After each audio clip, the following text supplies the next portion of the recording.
Terrence is an ordinary man who has been working in a dead-end office job for 22 years, being divorced and having a son. He sees his life passing before him, repeating the same long days over and over again. This nightmare takes a different surreal turn when Terrence is thrown into an out-of-reality maze having endless similar rooms, mimicking his life in a surreal nightmare, where he's faced with strange occurrences. Hi folks, I'm R, your narrator. You can follow me on Twitter where you can catch up and send me game suggestions. This video will have spoilers ahead. With that in mind, let's begin.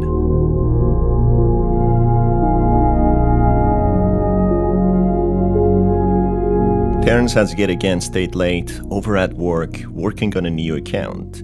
Has been an employee for 22 years of a seemingly dead-end job, not leading anywhere.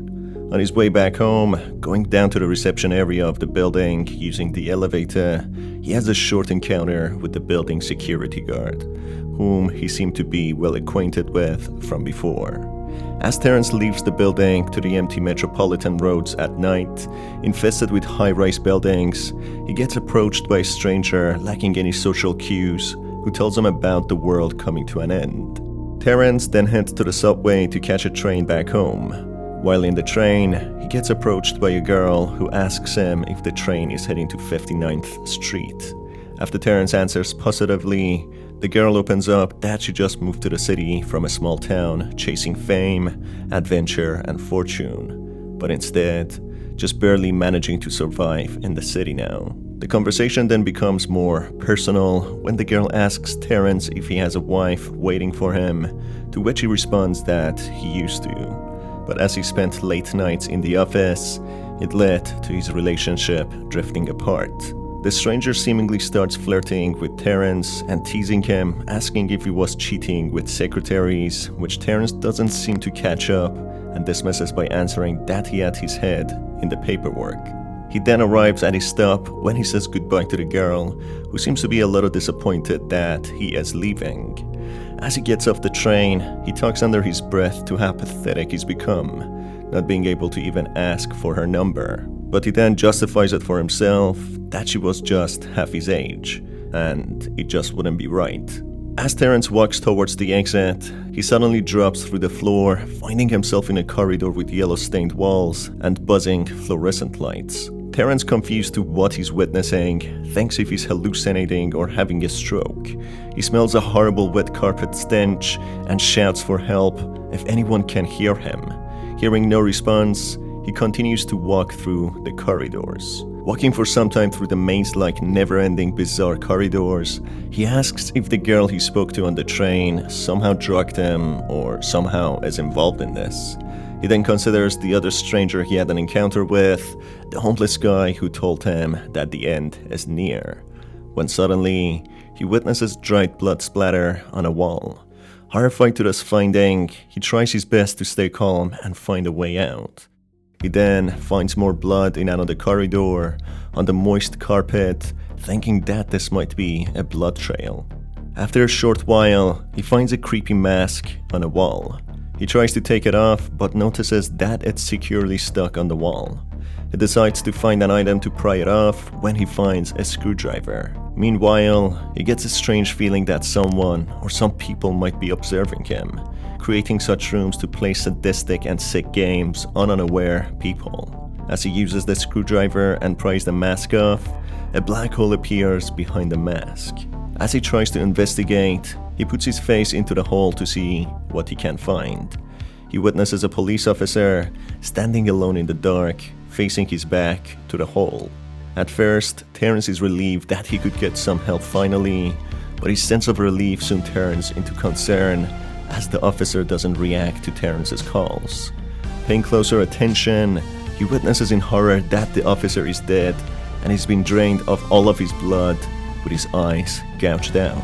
Getting more concerned that he might be trapped within a real torture or death game, he goes through a wall that has been split into two. Anxious and terrified, Terrence voices his questions to why they would choose him. Why not someone more interesting than him? Someone younger or with more money? Someone who is anyone rather than the nobody Terrence is.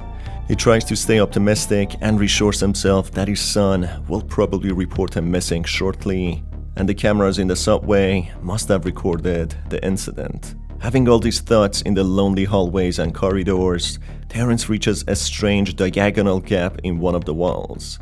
As he looks through it, he observes a terrifying tall figure whom he cannot figure out due to the darkness. As he slowly backs up and in panic tries to get away from it, he encounters a young girl who just giggles.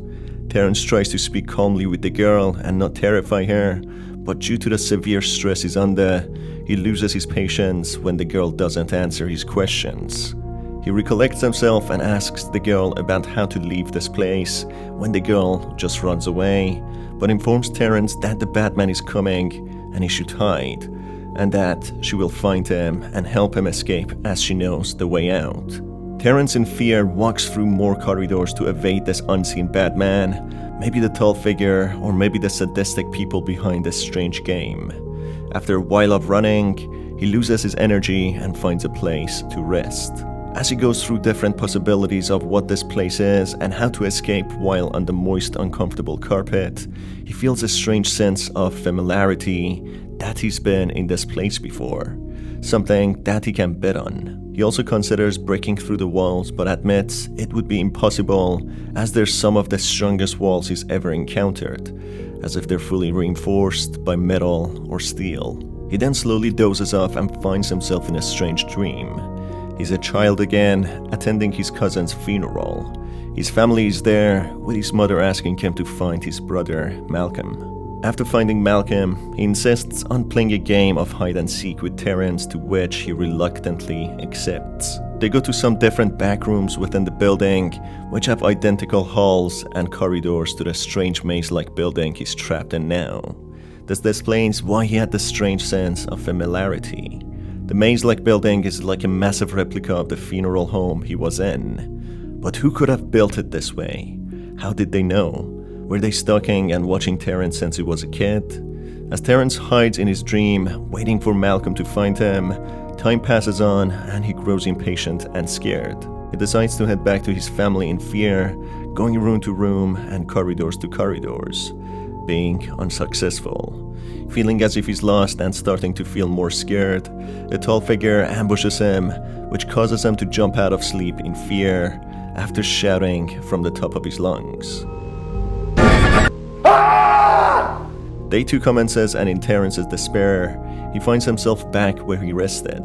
He acknowledges how weak and tired he's become, being extremely thirsty. After walking some more, he finds a purse of coins which he considers to use in order to leave a trail behind to map out his journey. Desperate for food and water, Terrence finds a bunch of bugs crawling on some walls and proceeds to place some in his mouth and eat them. They don't help much as Terrence starts breathing sharply and frequently, displaying his weakness. He then reads a note written on the wall that the exit is ahead. As he walks for a while longer, his vision starts becoming blurry and the lights seem to become stronger. He observes an escalator leading to a solid wall, walls flashing in and out, appearing and disappearing, and an organ playing on its own. Nothing makes sense to him anymore, and he feels as if he's trapped in a surreal nightmare. Unsurprisingly, Terrence drops down due to severe exhaustion and passes out. Day 3 commences, and just as he's about to die, a woman dressed in trekking attire gives him some water and helps him up. She introduces herself as Sally and explains that she fell through the floor when she was camping with her friend in Utah, ending up here being just as confused as Terrence. Sally mentions that she hasn't seen anyone such as the old man with long fingernails and the little girl Terrence saw. Sally and Terrence decide to team up and traverse through this god-forsaken place together. They approach a reality-bending section of the building, with walls glitching and rooms being in strange, unachievable shapes. There are also bodies hung on the walls upside down, creating a sense of horror. Terrence and Sally presume that they are deviating further from the center of the building. As further they go, the more abnormal and warped the rooms become. They assume if they go further away from the center, they might be able to jump through the dimension barriers. After traveling through the severely warped rooms, They get back to the normal hallways, to which Sally explains that she started from there, discovering that their theory was wrong and they are just going in circles. Being defeated and tired, they plan to set up a camp with fire when Terrence gets instructed to find wood. As he explores, he sees the little girl again, who doesn't reply to Terrence's queries about where the exit is.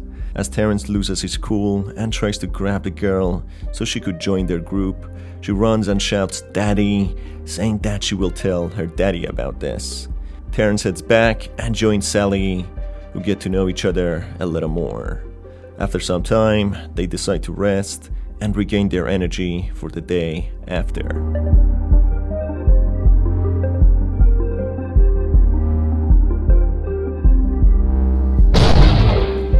While sleeping, Terrence hears a loud bang, to which he wakes up to, not seeing Sally anywhere. As he goes to find her, he observes an old man eating the corpse of Sally. He observes in shock the horrifying mutilated corpse of Sally, who's missing her eyes and have her blood drained. The perpetrator shouts that he will kill Terrence as well and drink his blood just like Sally's, which explains how the police officer Terrence found earlier had died. He was possibly another survivor who was killed and devoured, with his blood drank just like water. The deranged cannibal wields a gun and chases after Terrence to finish him off as well, which confirms that he stole the police officer's weapon. Terrence, while running, takes out his screwdriver to defend himself with and finds a mask lying around on the floor. He picks it up and puts it on his face to intimidate the perpetrator. He luckily manages to find the stranger distracted and facing his back, which gives him a great opportunity to attack him by surprise. Terrence manages to jump the stranger and stab him in the eye, leading to his death. Day 5 then commences, and Terrence observes the tall figure watching him. Slowly losing his mind that he'll never be able to escape, while starving and dying in thirst, he mumbles unintelligible words and rests for the entire day. Being desperate with no choice left, Terrence indulges in eating the corpse of the stranger he battled before, with blood splattering on the walls and munching noises being heard. In day 7, a woman in a swimming suit is heard shouting for help and where her family is. A woman who was probably teleported to this nightmarish world, swimming with his family, doomed to suffer a horrible fate. Terrence, wielding his screwdriver and wearing the horrifying mask, slowly approaches this woman from behind when the screen cuts to black, with the woman's screams of agony being heard. This indicates that Terrence ended up having the same fate of the deranged old man he killed previously, doomed to be stuck in the never-ending backrooms to hunt and kill other doomed survivors teleported into this nightmare. The little girl seemed to be the daughter of the tall figure with long nails, as she seemed to enjoy taunting and teasing the survivors rather than being concerned with her own survival. The tall figure also seemed to be an entity there to watch and drive the survivors into insanity. He didn't seem to actually want to kill the survivors, as if he did, he would have done so on day 5, as Terrence was lying down, being fully defenseless. When the little girl told Terrence to run away, as the Batman will chase him, it seemed as if she wanted him to acknowledge the presence of this entity, to traverse these painfully buzzing halls in fear. Backrooms is a creepypasta which explains an out-of-reality maze, including of 600 million square miles of rooms, having mono-yellow stained walls, stinky moist carpets, and endless backgrounds. The noise of fluorescent lights at maximum hum buzz and a strange creature watching and chasing the survivors drives them to insanity, leading them to have a grim fate of whether dying due to starvation and exhaustion, dying to the hands of deranged individuals who were teleported here, being eaten to the bones and having their blood drunk, or becoming the deranged individuals and hunting other survivors themselves. It's a never-ending loop and cycle of mental and physical torture, trapping unlucky survivors who seem to be randomly chosen. If you enjoyed this video, you can watch more by clicking on the cards on the screen. You can also stay tuned for the latest videos by hitting the subscribe button and the notification bell. It's been your host Dar, and as always, have a fantastic day.